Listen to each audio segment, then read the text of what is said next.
स्वागत आपका। मैं हूं योगेंद्र। आप देख रहे हैं बड़ी खबर, और बड़ी खबर में हम बात करेंगे, एक जो तस्वीर आप देख रहे हैं वो सियासी तस्वीर है और सियासी हलकों में उसकी काफी चर्चा है। हम बात कर रहे हैं सचिन पायलट के पूर्व मुख्यमंत्री अशोक गहलोत के निवास पर जाने की। हालांकि कारण यह है कि राजेश पायलट की पुण्यतिथि के लिए वो उन्हें आमंत्रित करने गए थे और उन्होंने सहर्ष से स्वीकार भी किया। लेकिन सियासी गलियारों में काफी चर्चा है कि क्या सचिन पायलट और अशोक गहलोत एकजुट हो रहे हैं, एक हो रहे हैं। क्योंकि ये मैं इस वजह से कह रहा हूं कि पहले भी मिले हैं, बाइक पे बैठा के अशोक गहलोत को सचिन पायलट भी लेके गए हैं, काफी वो चर्चा है। आज सचिन पायलट अशोक गहलोत अगर मिलते हैं, हाथ मिलाते हैं, तो ना केवल जयपुर या राजस्थान के मीडिया की बात करें, दिल्ली के मीडिया में भी एक खलबली मस्ती है कि आओ सचिन पायलट अशोक गहलोत एक साथ है, बात हो रही है। वो फिक्र खुद करें, उससे ज्यादा मुझे लगता है कि मीडिया को भी काफी उसकी फिक्र होती है, सियासी गलियारों की फिक्र होती है कि दोनों साथ में आ रहे हैं, चर्चा कर रहे हैं। हालांकि राजस्थान में इलेक्शन दूर है, पार्लियामेंट के चुनाव की भी बात करें तो अभी दूर है, क्योंकि अभी तो सरकार का एक ही साल हुआ है, 4 साल बाकी है उसमें भी। लेकिन दोनों के मिलने से चर्चाएं जरूर शुरू हो गई हैं। तो चलिए, हमारे साथ वरिष्ठ पत्रकारों का पैनल है जो बताएंगे कि इस मुलाकात के क्या मायने हो सकते हैं। ओम सैनी साहब हमारे साथ जुड़े हैं, प्रमोद वशिष्ठ साहब दिल्ली से जुड़े हुए हैं और श्याम सुंदर शर्मा साहब हमारे साथ में हैं। मैं प्रमोद जी आपके पास में आना चाहूंगा। सचिन पायलट अशोक गहलोत की मुलाकात, हालांकि वह राजेश पायलट की पुण्यतिथि के लिए होने वाले समारोह के लिए, कार्यक्रम के लिए आमंत्रित करने गए थे, तो क्या इस तरह की तस्वीर की कोई चर्चा दिल्ली के गलियारों में भी हो सकती है? योगेंद्र जी देखो, निश्चित रूप से चर्चा तो होनी है, और चर्चा एमपी के उस सभा के बाद है जब राहुल गांधी ने कहा था कि बारात के घोड़े, रेस के घोड़े और लंगड़े घोड़े, तीसरे घोड़े और होते हैं लंगड़े घोड़े, जिनको अलग किया जाएगा। और जब राहुल गांधी ने कहा था कि अब किसी को बख्शा नहीं जाएगा, और जब राहुल गांधी ने अब बयान में स्पष्ट रूप से यहाँ चंडीगढ़ में अभी हाल ही दो तीन दिन पहले भी संकेत साफ दिए थे कि अब सुधर जाएं, पार्टी के लिए काम करें, अब बख्शा किसी को नहीं बख्शे जाएंगे। तो मैं आपको स्पष्ट रूप से ये बता दूं कि ये आक्रामक रूप जो राहुल गांधी का आया हुआ है, इससे ऐसे राज्यों में बड़ी ही खलबली मची हुई है। निश्चित रूप से दिल्ली गलियारों में भी ये चर्चा है, और पता ये भी लगा है कि बड़े नेताओं को समझाया जा रहा है, जो इस तरह से अलग अलग राज्यों में जो चल रही थी, समझाया जा रहा है, और जो ऐसी चीजें चल रही हैं और अभी ये नहीं समझे, तो हो सकता है कि कोई ऐसी बड़ी लिस्ट आ जाए या कोई बड़ी कार्रवाई की तैयारी आ जाए। निश्चित रूप से इसमें कोई दोहराए नहीं। और मैं फिर दूसरी बात ये भी है कि राजनीति में देखो, कोई स्थायी दुश्मन और स्थायी कोई दोस्त नहीं होता। और अभी गहलोत जी पिछले 8-10 दिन से 15 दिन से तो बहुत ज्यादा सक्रिय हैं, क्योंकि अभी एक बात दिल्ली के गलियारों में और चली कि हो सकता है कि प्रियंका गांधी जी को कार्यकारी राष्ट्रीय अध्यक्ष बनाया जाए और गहलोत जी को वेणुगोपाल जी की जगह संगठन महासचिव बनाया जाए। ये बात भी बहुत जबरदस्त तरीके से चली हुई है, क्योंकि राष्ट्रीय अध्यक्ष के दावेदार तो ये थे ही, इन्होंने तो खुद ने अपनी मर्जी से राष्ट्रीय अध्यक्ष नहीं बने। जो भी रहा, जो भी स्थिति रही, इसमें नहीं तो राष्ट्रीय अध्यक्ष खड़गे जी नहीं, अशोक गहलोत जी अभी नहीं होते। और गहलोत जी का देखो, इसमें कोई दो राय नहीं, ये एक बड़े लीडर हैं, बड़ा कद है और बड़ा सम्मान है कांग्रेस में। तो अब सचिन पायलट जी को राजनीति जो करनी है, उनको राजस्थान में अशोक गहलोत जी को इग्नोर करके राजनीति करना बड़ा मुश्किल है, इसमें कोई दोहरा नहीं। क्योंकि जितने उनके फॉलोअर्स है और जितनी उनकी पकड़ दिल्ली है, चलो राजस्थान में तो फॉलोअर जो माने जाएंगे जो भी है स्थिति, लेकिन दिल्ली में जो अशोक गहलोत जी की सोनिया दरबार, गांधी दरबार में पकड़ है, उसको इग्नोर नहीं किया जा सकता। उसके लिए अगर राजनीति करनी है तो साथ में गहलोत जी को लेना ही होगा। बिल्कुल, आपने एक बड़ी बात कही है कि राजस्थान में दोनों मिलके अगर चलेंगे तो ही कांग्रेस से कामयाब हो सकती है, खिंचाव रहेगा तो संभव नहीं है। चलिए, ओम सैनी साहब के पास में जाना चाहूंगा। सर, ये तस्वीर कुछ कहती है? जी बिल्कुल कहती है। ये तस्वीर बताती है कि कांग्रेस अब कोई सरदारों की पार्टी नहीं रही। कांग्रेस एक डेमोक्रेटिक पार्टी है, इसमें सारे लोगों की अपनी हैसियत है और जाति जनगणना के साथ में तो और स्पष्ट हो जाएगा कि किसका कितना दान है, उसको कितना हिस्सा मिलना चाहिए। अब वो नहीं है कि साहब इनकी मेहरबानी से उनकी मेहरबानी से आपको लीडर बना दिया जाए। आपके पास में अगर ताकत है तो आप स्थापित रहेंगे, और नहीं है तो आपको वही, ये तो लूला घोड़ा ये लंगा ऐसा कुछ नहीं है। एक डेमोक्रेटिक पार्टी में इस तरह की बातें होती हैं, जातीय समूहों को अलग अलग। राहुल गांधी ने कहा है खुद ने। हाँ हाँ, तो राहुल गांधी कोई राष्ट्रीय अध्यक्ष नहीं है, छोटे लीडर नहीं है, बहुत बड़े लीडर हैं। हाँ, तो ये जिन लोगों के लिए कहा है ऐसी ऐसी ऐसी भाषा नहीं है, ये भाषा डेमोक्रेसी की भाषा है। बिल्कुल कहा है उन्होंने, नहीं, साफ कहा है। कोई भी कह रहा हो, मैं कहता हूँ मैं ये कह रहा हूँ कि डेमोक्रेसी की भाषा नहीं है। मैं इस तरह की भाषा पसंद नहीं करता हूँ, नहीं बोलता हूँ, इसलिए मैं बोल रहा हूँ, अपने स्तर पर बोल रहा हूँ। मैं बोल रहा हूँ कि कांग्रेस पार्टी का डेमोक्रेटिक स्वरूप है, वो बदल रहा है, और इसमें सरदारों का सिलसिला समाप्त हो रहा है, और जिनके पास में जितनी ताकत है उनको उतना हक मिलना चाहिए, इस बात को किया जा रहा है। और ये जो मुलाकात हुई है अशोक गहलोत और सचिन पायलट की, एक बड़ी राजस्थान की राजनीति को लेकर, देश की राजनीति को लेकर बड़ी प्रभावशाली मुलाकात है। इस मायने में कि इन लोगों के मिलने से आपका जो पूरा एक गुर्जर समुदाय, जिसको राजेश पायलट अपने जीवित रहते हुए एक ताकतवर समूह बनाना चाहते थे, उसी तरीके से जैसे जाट है या दूसरी जातियां हैं, उसी तरीके से बनाना चाहते थे। और इसीलिए किसान सम्मेलन करते थे हर साल, जिसमें कि लोगों को खाने पे बुलाते थे, सारी बात होती थी। उसी परिपाटी को वापस सचिन पायलट ने प्रारंभ किया हुआ है, और वो निश्चित रूप से अपने आप को उस पर काबिज रखना चाहते हैं। इधर जिस तरह से पीलूपुरा में महापंचायत हो रही है गुजरों की, और वो जो अलग तरीके से अपना वजूद बनाना चाहते हैं, उसमें एक तरीके से संकेत है कि हम लोग विभाजित नहीं है। अगर गुजरों को वो उस तरीके से करना चाहते हैं जिसमें कि भारतीय जनता पार्टी को लक्ष्य करके और लांछित कर रहे हैं कि साहब आप लोगों ने ये मांगे पूरी नहीं किए, तो ये अपने आप को एकजुट करके दिखाना चाहते हैं कि हम अपनी पार्टी के माध्यम से एकजुट होकर के वो सवाल कर सकते हैं जो हमने गुजरों को लाभ दिया है, आरक्षण दिया है, या जो उन पे इल्जाम, जो अपराध के मुकदमे चले थे उनको वापस लेने की बात की थी, वो अगर नहीं कर रही है ये सरकार जो वर्तमान में है, तो उसको जवाब देना पड़ेगा। इस तरह की बातें हैं। ये स्थापित यही करना चाहते हैं कि वापस कांग्रेस में एक मजबूती आ रही है, और एक डेमोक्रेटिक संगठन बन रहा है। ये मेहरबानियों का संगठन नहीं है कि सोनिया जी ने चाहा तो इसको बना दिया, या खड़गे जी ने चाहा तो उसको बना दिया। अब मेरा ख्याल है कि कांग्रेस अपने आप को अलग तरीके से स्थापित करना चाहती है, तो भारतीय जनता पार्टी की तरीके से अपने आप को नहीं करना चाहती। जैसे कि आजकल वहां से हुकुम होता है तो पर्ची होती है तो खट से चीफ मिनिस्टर बन जाता है या नहीं रहता है, तो वैसा उस हालात से अपनी पार्टी को बदलना चाहते हैं, और उसको स्थापित करने के लिए ये पहला प्रयास राजस्थान की ओर हुआ है, जिसमें सचिन पायलट और अशोक गहलोत की मुलाकात है।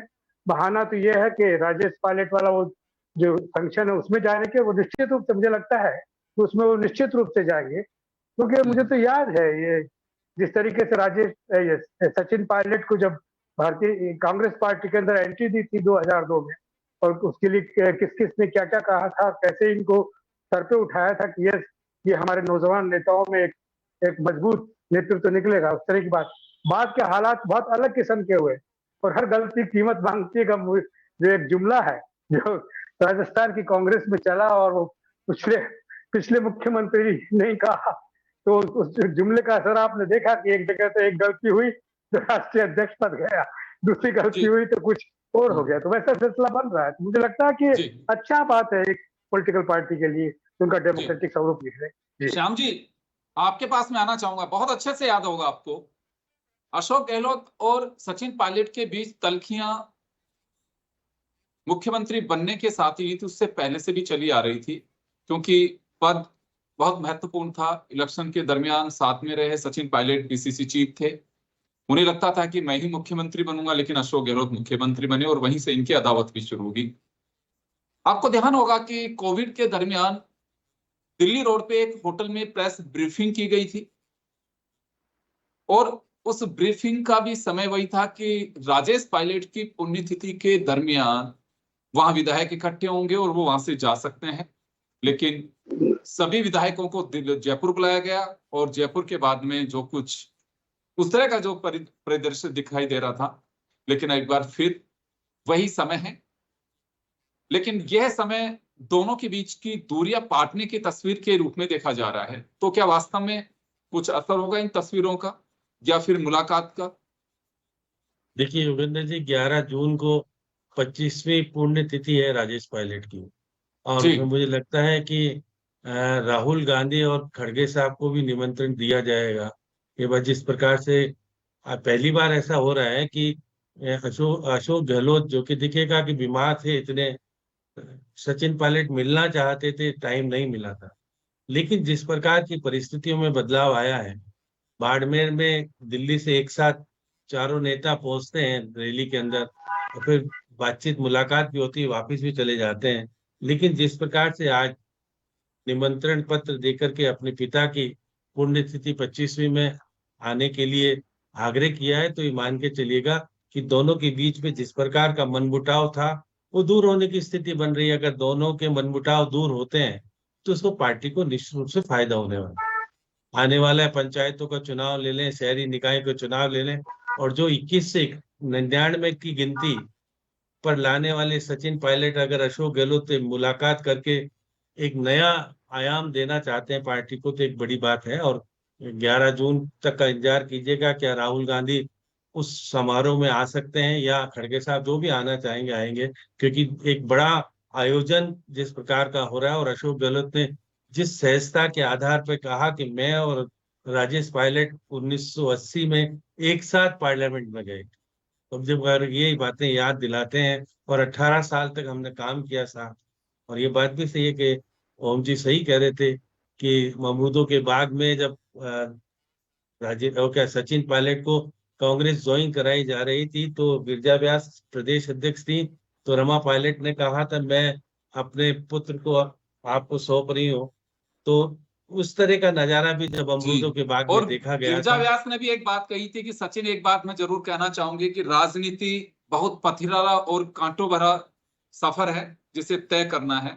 सहजता ही नहीं, यहाँ पे बड़ा संघर्ष भी करना पड़ता है। ध्यान होगा, हम लोग थे कवर करने गए थे तब। ये सब बातें जब पुरानी बातों को याद किया जाए तो निश्चित तौर पर मामला अलग तरह का अब लगने लगा है। क्योंकि देखिएगा, मैं कह सकता हूँ कि सचिन पायलट और अशोक गहलोत मिलकर के अगर पार्टी का काम करते हैं, तो देखिएगा आने वाले समय में पार्टी की सूरत बदल सकती है।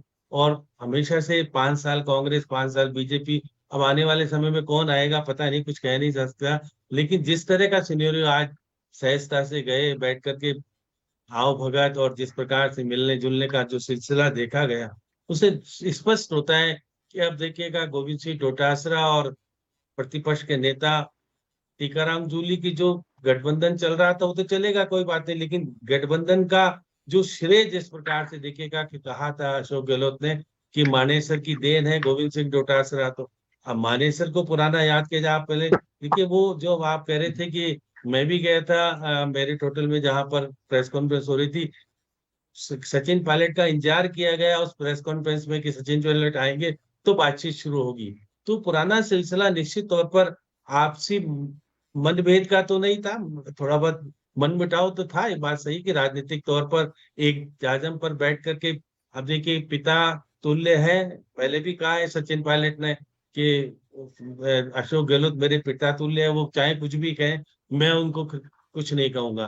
तो आज जिस प्रकार का माहौल और संदेश पार्टी में गया है, कार्यकर्ताओं के बीच में गया है, एक सुखद कांग्रेस के लिए जमाना आने वाला माना जाना चाहिए जिस प्रकार की स्थितियां, और ये मेल मिलाप बढ़ेगा तो पार्टी की भी जिस तरह की स्थितियां बार बार छींटाकशी होती है कि भाई ये हो रहा है वो हो रहा है, तो उस पर लगाम जरूर लगेगी। और राहुल गांधी जो नया संदेश देना चाहते हैं, पार्टी को मजबूत और आगे बढ़ाना चाहते हैं, 35 से 55 साल के जिला अध्यक्षों की नियुक्ति करना चाहते हैं, तो वो उसमें किस तरह का बदलाव आएगा, तो दोनों युवा और बुजुर्ग मिलकर के पार्टी के अंदर रणनीति तैयार करेंगे तो नया दिन आएगा। बिल्कुल बिल्कुल, श्याम जी कई बार ये बात कह चुके हैं कि वरिष्ठों के मार्गदर्शन, उनका एक्सपीरियंस और नई पीढ़ी की ऊर्जा को साथ लेकर के हम काम करेंगे। कई बार राहुल गांधी कह चुके हैं, लेकिन राहुल गांधी जब डिसीजन का वक्त आता है तो खुद राहुल गांधी को भी पता नहीं होता कि हम किस दिशा में जा रहे हैं।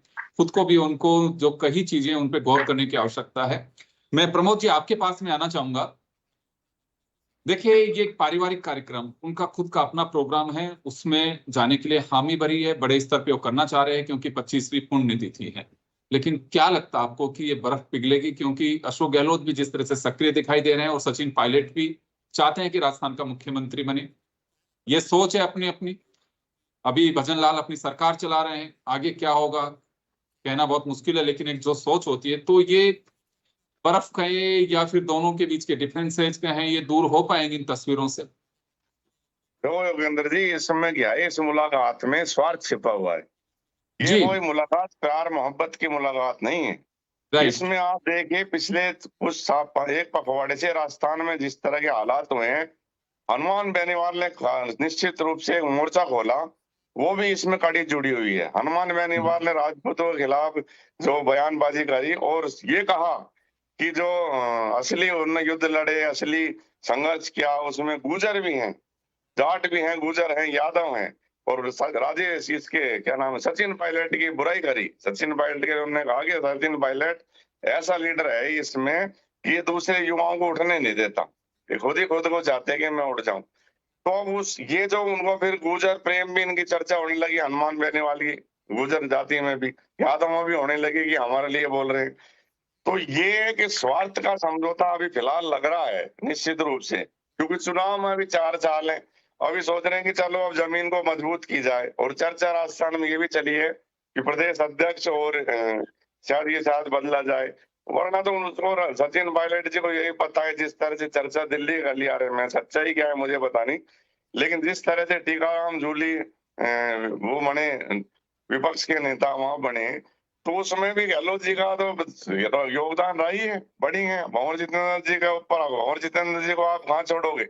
अगर गहलोत जी के पास पायलट जी गए हैं तो भंवर जितेंद्र सिंह कहाँ जाएंगे? वो भी तो मुख्यमंत्री की पूरी उसमें दौड़ में है, उनकी भी गांधी परिवार में अच्छी पकड़ है, तो ये धड़ा भी सक्रिय हो जाएगा। तो फिलहाल तो ये जो मुझे लग रहा है ये है कि भाई चलो खिचड़ी को थोड़ा बहुत पकाया जाए, थोड़ा आगे बढ़ाया जाए। और निश्चित रूप से उसमें यह भी कि राहुल गांधी जो सख्त हुए हैं अहमदाबाद के उससे, कि इनके बीजेपी से मिले हुए हमारे शेर, गले में पट्टा बीजेपी का लगा हुआ है। मध्य प्रदेश में तो वो ऐसी भाषा खुल के बोले जबरदस्त तरीके से, निश्चित रूप से कि लंगड़े घोड़े अलग करेंगे। और यहाँ चंडीगढ़ में उन्होंने साफ तौर पे स्पष्ट रूप से बातों को वो किया गया, सुधर जाइए, कोई किसी का मिलने वाला नेता मुझे नहीं चाहिए, मेरे ऑब्जर्वर हैं, वो ही जिला अध्यक्ष और अन्य वो करेंगे। और दिल्ली में फिर उन्होंने बड़े बड़े अलग अलग लीडर से बात करी है। अब इसमें तो ये मैं मानता हूँ, एक मिनट एक बात कहूंगा, ये मैं जरूर मानता हूँ कि देखो सचिन पायलट का एक बड़ा कद है अपनी जाति में, गुर्जर समाज में सचिन पायलट का नाम से तूती बोलती है कि सचिन पायलट का जहां नाम आ गया तो मान लो कि हनुमान जी आ गए। हनुमान जी का रूप है गुर्जर समाज में सचिन पायलट पूरी तरह से, तो उसमें को उनको नकारा नहीं जा सकता, बिल्कुल नहीं। अब वो लेकिन हनुमान जी फिर गहलोत जी बैठे हैं बड़ी उस पर गांधी परिवार ने पकड़ करके, जिन्होंने जिस गहलोत जी ने सचिन पायलट को ये कह दिया तो नकारा है, इसको कुछ आता नहीं, ये घिसे नहीं है, घिसे घिसाए नहीं है ये सारे, और उसको पायलट को तो वो याद आती होंगी सपनों में, सर कैसे भूल जाएंगे पायलट को। जी, तो आपको संदेह है अभी भी चले कि दोनों के बीच में मनमुटाव खत्म होगा, लेकिन फिलहाल के लिए कि चर्चा के लिए तस्वीर काफी वैसी कही जा सकती है। मैं ओम जी के पास में जाना चाहूंगा, सर समय कम है, एक मिनट आप और श्याम जी के पास में आना चाहूंगा मैं। फिलहाल के लिए तस्वीर ये कह सकते हैं कि कांग्रेस में एक उत्साह पैदा कर सकती है, अगर दोनों एक मंच में होंगे तो कार्यकर्ताओं में ऊर्जा आ सकती है। चुनाव हमारे यहाँ पे 3.5 साल बाकी है, पार्लियामेंट के इलेक्शन में 4 साल बाकी है। क्या ये तस्वीर दोनों के बीच की दूरियां तस्वीर में कम दिखाई दे रही हैं, दूर हो पाएंगे, ये कायम रहेगा ये रिश्ता? देखिए कुछ चीजें हैं जो बड़ी साफ नजर आती हैं, वो ये कि जैसे राजेश पायलट ने नरसिम्हा राव को चुनौती दी थी कांग्रेस वर्किंग कमेटी के चुनाव में, और उन्होंने अपनी हैसियत बताई थी। उसके बाद में राजेश पायलट का सिलसिला बना और उन्हीं को रिप्रेजेंट करते हैं आज की तारीख में सचिन पायलट। तो कम्युनिटी उत्तरी भारत से लेकर के और बाकी हिंदी प्रदेशों के अंदर बड़ी प्रभावी कम्युनिटी है। और ये जब जाति जनगणना का सिलसिला आ रहा है, जाति का हिसाब से जो जिसका जितना हक है उसका उतना, तो बने की संख्या है उतना हक होगा, उस तरह की बातें की जाती है। तो चीजें बदल गई हैं, चीजें वैसी स्टेगनेंट नहीं है कि आपने तय कर लिया कि इस तरीके से, क्या मतलब राहुल गांधी तय कर देंगे या खड़गे जी तय कर देंगे, संगठन तय करेगा। बड़ा मुश्किल से तो कांग्रेस अपने आप को डेमोक्रेटिक बनाने की कोशिश कर रही है कि संगठनों को अपने हिसाब से काम करने की अनुमति दी जाए और उनकर नजर रखी जाए, जो प्रभावशाली लोगों को देखें।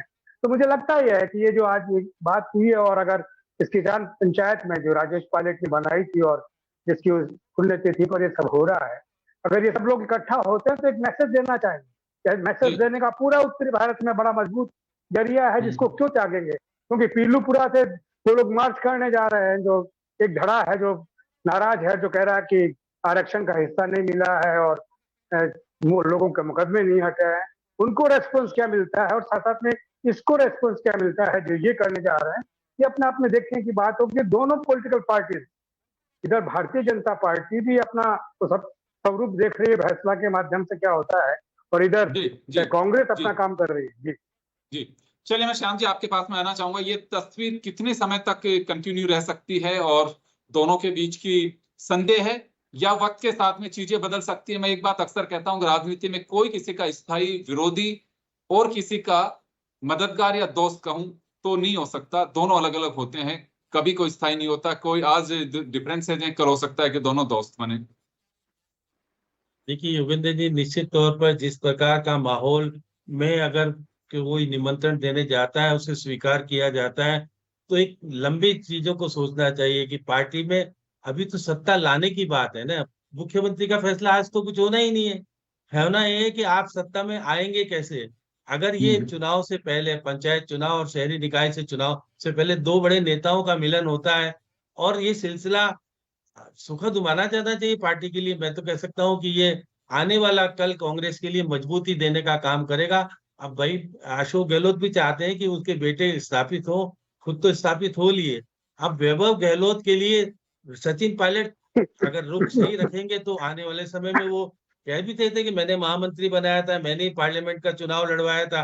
अब आने वाले समय में निश्चित तौर पर वैभव गहलोत कैसे स्थापित हो, यही कारण है कि आरसीए के मामले को लेकर के अशोक गहलोत ने जो है बयानबाजी की है। हाँ, ये मैं तो आज की तस्वीर सुखद मानता हूँ कांग्रेस के लिए। आने वाला कल कांग्रेस के लिए ठीक हो सकता है। ये सिलसिला शुरू कब तो होने वाला ही था ना। आज अगर निमंत्रण की बात आई है, स्वीकार किया है, तो कल को देखिए दादा बने हैं अशोक गहलोत भी, उनका निमंत्रण भी फिर सचिन पायलट के पास जाएगा। तो ये सिलसिला बढ़ेगा, घटेगा नहीं। एक पारिवारिक तरीके से अगर माहौल सुधरता है तो उसका राजनीतिक लाभ पार्टी को प्राप्त होगा। दूसरे कार्यकर्ता में जो आपस में समन्वय बनेगा तो बहुत अच्छी बात। जी चलिए, बिल्कुल फिलहाल के तो यही कही जा सकती है, क्योंकि अशोक गहलोत और सचिन पायलट अगर एक साथ खाना भी खा रहे होंगे तो निश्चित रूप से चर्चा तो होगी। और चर्चा इसी वजह से होगी कि देखिए दोनों साथ में बैठे हैं, क्या इनके डिफरेंसेस दूर हो गए, अपने अपने कयास लगेंगे। लेकिन फिलहाल सचिन पायलट अशोक गहलोत को राजेश पायलट की 25वीं पुण्यतिथि पर होने वाले कार्यक्रम के लिए आमंत्रित करने गए थे। उन्होंने उस पर हामी भरी है और चर्चा केवल आज इस तस्वीर के बाद बंद होगी, चर्चा आगे भी जारी रहेगी। जब अशोक गहलोत के उस स्पीच का भी इंतजार होगा कि वो वहां जाकर के बोलते क्या है। चलिए, आप सभी का बहुत बहुत शुक्रिया। बड़ी खबर में इतना ही, दीजिए इजाजत, नमस्कार।